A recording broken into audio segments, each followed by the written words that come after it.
When we reconstruct a crime scene, this is a fairly typical thing that you will do.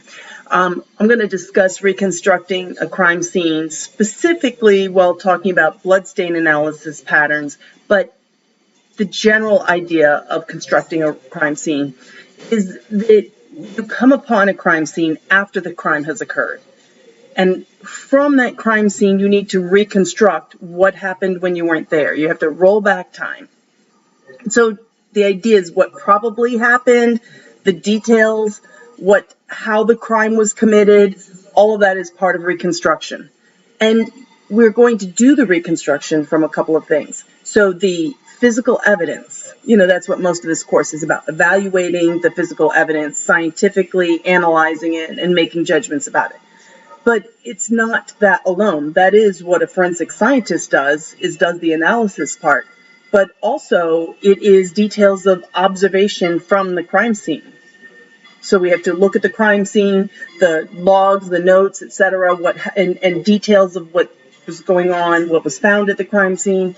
And then, of course, a critical component that doesn't have anything to do with forensic analysis, this completely detective work, is statements from the victim, from the suspects, from the witnesses, and reconstructing from people who were there or people who came on the scene before you or were there on the scene before the crime occurred and can help reconstruct the series of events.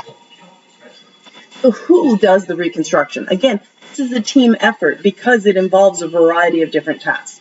So very critically important in the reconstruction is the law enforcement personnel.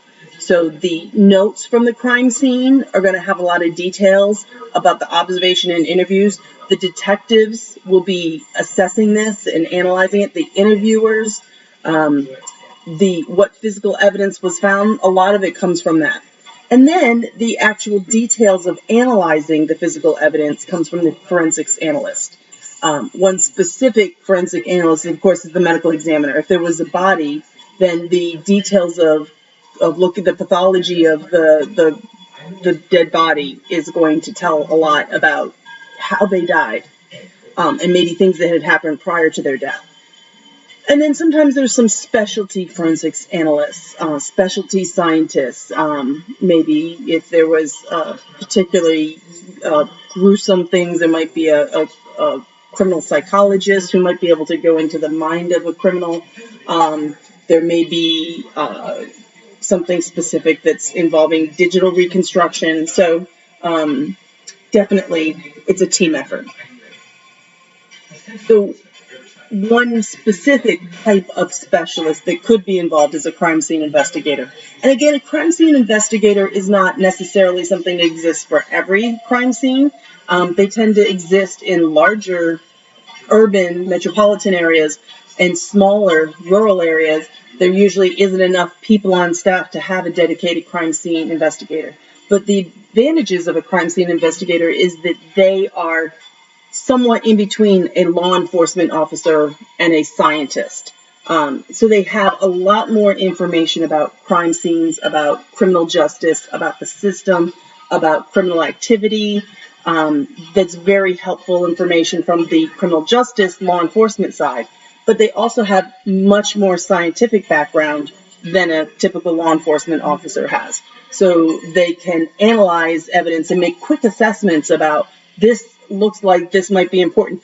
This physical evidence might yield some information if we do this analysis on it.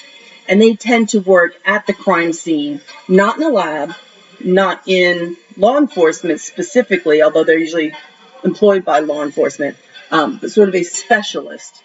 So one example we'll talk about is a laser beam being used to determine what area needs to be searched for the position of a shooter who has fired a bullet through a window and wounded a victim. So again, you need to know something about the physics of ballistics and where and how to use a laser and how that would help.